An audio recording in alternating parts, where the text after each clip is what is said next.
రైట్గా America అధ్యక్షుడు Trump gold card విక్రయాలను ప్రారంభించారు. $1 మిలియన్ చెల్లించి దీనిని సొంతం చేసుకోవచ్చు.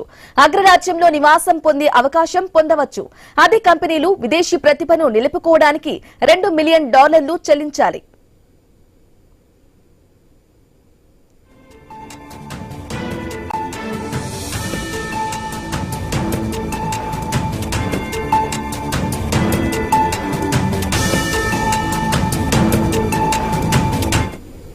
ఇక వైట్ హౌస్ లో వ్యాపారవేత్తలతో జరిగిన రౌండ్ టేబుల్ భేటీలో గోల్డ్ కార్డులను ప్రారంభించారు ట్రంప్. ఈ గోల్డ్ కార్డు కోసం ప్రత్యేకంగా ఓ వెబ్సైట్ ను కూడా ఏర్పాటు చేశారు.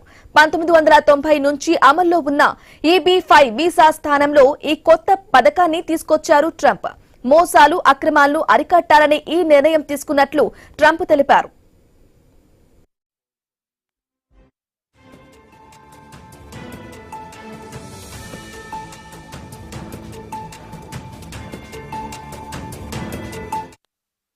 తనకు చాలా ఉత్సాహంగా ఉందన్నారు ట్రంప్. దేశానికి గొప్ప వ్యక్తులు రావటం మంచి విషయమని తెలిపారు. భారత్, చైనా, యూరప్ దేశాలకు తిరిగి వెళ్లిపోతున్న ప్రతిభావంతులు ఇప్పుడు అమెరికాలో ఉండొచ్చన్నారు ట్రంప్.